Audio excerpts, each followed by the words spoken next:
झारखंड के पूर्व मुख्यमंत्री चंपई सोरेन के बीजेपी में शामिल होने पर मुहर लग गई है। वह 30 अगस्त को आधिकारिक रूप से पार्टी की सदस्यता लेंगे।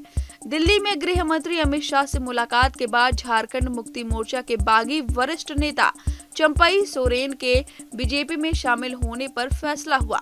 असम के मुख्यमंत्री हिमंता बिस्वा शर्मा ने एक्स पर एक पोस्ट में इसकी पुष्टि की है।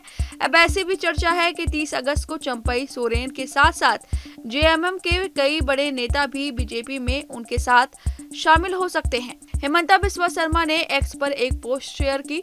इसमें गृह मंत्री अमित शाह और चंपई सोरेन की मुलाकात की तस्वीर के साथ उन्होंने लिखा कि झारखंड के पूर्व मुख्यमंत्री और हमारे देश के प्रतिष्ठित आदिवासी नेता चंपई सोरेन जी ने कुछ समय पहले माननीय केंद्रीय गृह मंत्री अमित शाह जी से मुलाकात की। वे आधिकारिक तौर पर 30 अगस्त को रांची में बीजेपी में शामिल होंगे। बता दें कि इससे पहले कयास लगाए जा रहे थे कि चंपई सोरेन अपनी अलग पार्टी बना सकते हैं और आगामी झारखंड विधानसभा चुनावों में बीजेपी के साथ गठबंधन में चुनाव लड़ सकते हैं।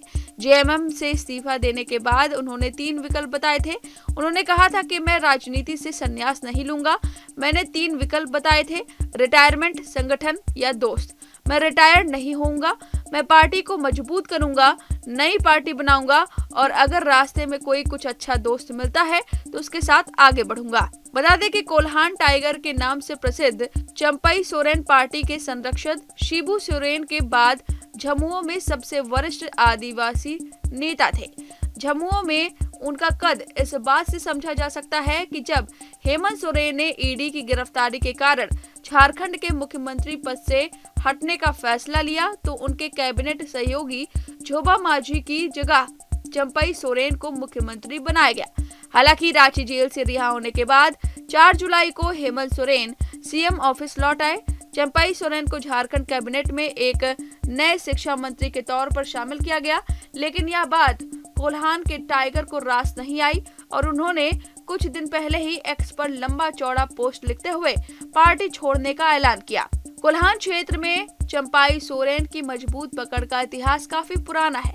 उन्हें मजदूर वर्ग के नेता के रूप में जाना जाता है, जिन्होंने शिबू सोरेन के नेतृत्व में झारखंड के लिए लड़ाई लड़ी।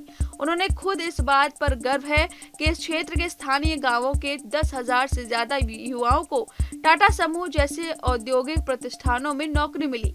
आदिवासी बहुल इलाके कोल्हान की वजह से ही जेएमएम ने 2019 के विधानसभा चुनाव में अपनी जीत पक्की की थी। मोदी लहर और राम मंदिर लहर के बावजूद हेमंत सोरेन की जेएमएम ने 14 विधानसभा क्षेत्रों में 11 पर जीत हासिल की और 2 पर कांग्रेस ने कब्जा किया था। इन नंबरों के कारण ही जेएमएम ने झारखंड चुनाव में अपना अब तक का सर्वश्रेष्ठ चुनावी नंबर दर्ज किया था। इसलिए माना जा रहा है कि इस क्षेत्र में मजबूत पकड़ बनाने के लिए बीजेपी के लिए चंपई सोरेन अहम किरदार निभा सकते हैं। चंपई सोरेन संथाल जनजाति के शीर्ष नेताओं में गिने जाते हैं। झारखंड राज्य की मांग को लेकर हुए आंदोलन में सक्रिय भूमिका निभाने वाले चंपई की अन्य जनजाति के लोगों के बीच भी मजबूत पैठ मानी जाती है। चंपई सोरेन जिस कोल्हान रीजन से आते हैं, उस रीजन में सरायकेला, पूर्वी सिंहभूम और पश्चिमी सिंहभूम जैसे जिले आते हैं। इन 3 जिलों में विधानसभा की 14 सीटें हैं। 2019 के झारखंड चुनाव में बीजेपी इस रीजन में खाता तक नहीं खोल पाई थी। जेएमएम को इस रीजन की 11 सीटों पर जीत मिली थी, जबकि 2 सीटों पर कांग्रेस और 1 से निर्दलीय उम्मीदवार को जीत मिली थी।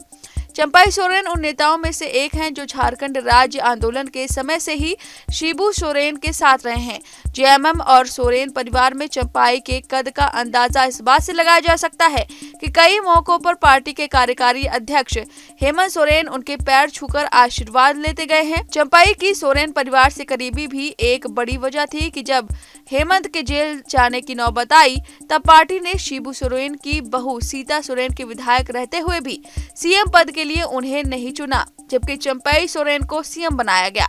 हालांकि यही फैसला एक तरह से चंपई की नाराजगी की वजह भी बन गई। चंपाई को सरकार की कमान तब सौंपी गई थी जब भ्रष्टाचार के मामले में ईडी ने मुख्यमंत्री हेमंत सोरेन को गिरफ्तार कर लिया था।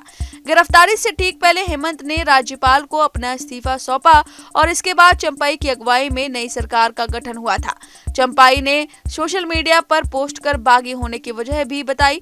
चंपाई ने सोशल मीडिया प्लेटफॉर्म एक्स पर पोस्ट करके लिखा कि अपमानित करके मुख्यमंत्री पद से हटाया गया, विधायक दल की मीटिंग का एजेंडा तक नहीं बताया गया और इससे 2 दिन पहले ही सारे कार्यक्रम कैंसिल करा दिए गए। विधायक दल के नेता पद से इस्तीफा देने के लिए मजबूर उन्हें किया गया। फिलहाल चंपाई सोरेन 30 अगस्त को माना जा रहा है कि बीजेपी में शामिल होंगे। देखना होगा क्या कुछ राजनीति में बदलाव आता है। फिलहाल इस खबर में आपकी जो भी राय है हमें कमेंट करके जरूर बताएं। न्यूज नेशन अब व्हाट्सएप पर खबरों के ताजा अपडेट के लिए न्यूज नेशन के इस QR कोड को स्कैन करें।